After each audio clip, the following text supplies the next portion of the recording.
আপনার সুসন্তান। আল্লাহর হাবিব সাল্লাল্লাহু আলাইহি সাল্লাম বলেছেন, ইযা মাতাল ইনসান ইনকাতা আনহু আমালুহু ইল্লা মিন সালাস। মানুষ যখন মৃত্যুবরণ করবে তার সমস্ত আমল বন্ধ হয়ে যাবে। কি হয়ে যাবে? কথা বলেন। কাটিয়াতে যখন আমার লাশ উঠাবে, আমাকে যখন সবাই ঘোষণা করবে, মাইকে ঘোষণা দিবে যে অমুক মৃত্যুবরণ করেছে, ইন্না লিল্লাহি, কথা বলেন, ওয়া ইন্না ইলাইহি রাজিউন। এইভাবে আমি সন্তুষ্ট হয়ে গেলাম, আমাকে কবরে দেওয়া হবে। কবরে দিলে কি আমল যদি দুনিয়াতে সৃষ্টি করে যায়, কিয়ামত পর্যন্ত আমার কবরে যেতে থাকবে। আল্লাহর হাবিব বললেন, আমার উম্মতেরা শোনো, মানুষ মৃত্যুবরণ করলে তার কাজ শেষ, কিন্তু তিনটা কাজ যদি কোনো মানুষ করে যায়, কিয়ামত পর্যন্ত তার সওয়াব, কিয়ামত পর্যন্ত তার সব আমল নামায় পৌঁছাইতে থাকবে। আমরা কি এরকম আমল চাই না? ইনশাআল্লাহ। কে কে চাই? যদি হাত তুলে আল্লাহকে দেখাই। লিল্লাহি তাকবীর। হাত নামান। এক নম্বর কাজ হচ্ছে সুসন্তান। কি সন্তান? ওয়ালাদিন সলিহিন ইয়াদউ লাহু। সুসন্তান। কি সন্তান? সুসন্তান যদি দোয়া করে, কি দোয়া করবে?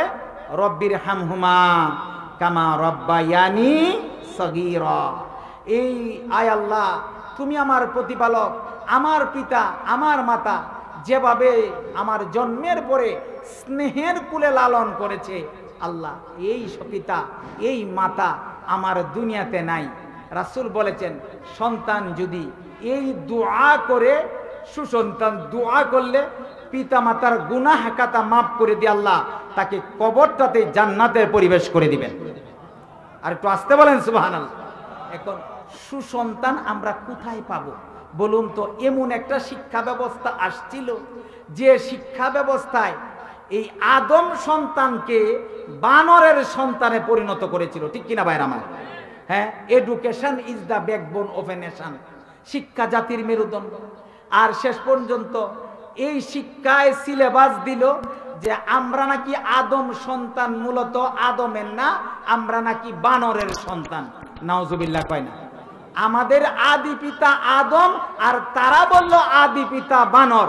তোমরা আদি পিতা বানর মনে করলেও নামদারি মুসলমান, আমরা আমাদের আদি পিতা বানর মনে করি না। আমরা আর আদি পিতা হচ্ছে হযরত আদম আলাইহিস সালাতু ওয়াস সালাম। ঠিক কিনা ভাইরা আমার? আদম আলাইহিস সালাতু ওয়াস সালাম, আল্লাহ তাআলা ঘোষণা করলেন, কোন সন্তান তার পিতা মাতা মৃত্যুবরণ করেছে, তাতাজাফা জুনুবুহুম আনিল মাদাজ।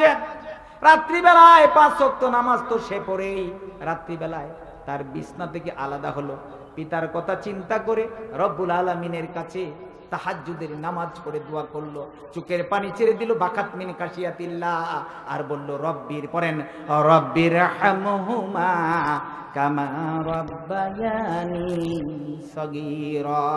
এই কথা বলল, আল্লাহর আরশে আজিমে ধাক্কা লাগলো। আল্লাহ তাআলা এই সন্তানের দোয়াকে কবুল করে পিতা মাতার কবরটা জান্নাতে পরিণত করে দিতে পারে। এই সন্তান আমরা কোথায় পাবো? আপনার একটা সত্য কথা বলুন তো, স্কুল কলেজ থেকে কোনো সন্তান এসে আপনাদেরকে সালাম দিয়েছে? কথা বলেন, সালাম দিয়েছে? কেউ অস্বীকার করবেন না। কেন? এত টাকা খরচ করিয়া আমরা স্কুলে পড়াই, কলেজে পড়াই, বিশ্ববিদ্যালয়ে পড়াই, আমার সন্তান এসে আমাকে সালাম দেয় না। আল্লাহ তাআলা বলেছেন, ফাইদা দাখালতুম বুয়ুতান ফাসাল্লিমু আলা আনফুসিকুম। তোমরা যখন তোমাদের ঘরে প্রবেশ করবে, তোমাদের নিজেদের ঘরে সালাম দিবে। নির্দেশনা কার? কার নির্দেশনা? প্রণয়ন করো। রাম আর বামের ইতিহাস আমরা শুনতে চাই না। আমরা আল্লাহর নবীর আদর্শ, কুরআনুল কারীমের আদর্শ, কুরআনের আদেশে কোন স্কুল কলেজ বিশ্ববিদ্যালয় দেখতে চাই। ঠিক কিনা ভাইরা আমার? এই সিলেবাস প্রণয়ন করতে হবে। আমরা দেখেছি কি একটা সিলেবাস এনেছিলেন, এই সিলেবাস জাতিকে কখনো শান্তি দিতে পারে না। ঠিক কিনা ভাইরা আমার? বক্তা হয়তো চলে আসছেন, সকলে বলি মারহাবা। আমি আর একটা ছোট্ট কথা বলি, আমার কথা শেষ করে দিব। সকলে বলি ইনশাআল্লাহ। এক নম্বর হচ্ছে পিতামাতার জন্য দোয়া আমরা করবো তো ইনশাআল্লাহ? করবো না ইনশাআল্লাহ? আল্লাহ রাবি সাল্লাল্লাহু আলাইহি ওয়াসাল্লাম যেখানে শায়িত, এর পাশেই জান্নাতুল বাকিতে একখানা হাদিস বাংলা, ইংরেজি, আরবি ভাষায় লেখা রয়েছে। রাসূল পাক সাল্লাল্লাহু আলাইহি সাল্লাম বলেছেন দোয়াটা কিভাবে করবা, এইভাবে তো দোয়াই করবা, কুনতু নাহাইতুকুম আন জিয়ারাতিল কুবুর, আমি প্রথম সবাইকে নিষেধ করেছিলাম কবর জিয়ারত করতে। কার কথা? রাসূলের কথা। কারণ প্রথম কবরের পূজা করত। ফাকাদ আযিনা লি মুহাম্মাদিন যারা কবরি উম্মিহি, আল্লাহ তাআলা আমার মায়ের কবর জিয়ারত করতে নির্দেশ দিয়েছেন। ফাজুরুহা, তোমরাও তোমার পিতামাতার কবর জিয়ারত করো। ফা ইন্নাহা তুযাক্কিরুল আখিরা, এতে আখিরাতের কথা মনে হয়ে যায়। এই জন্য পিতাকে কবরস্থ করেছি, মাতাকে কবরস্থ করেছি।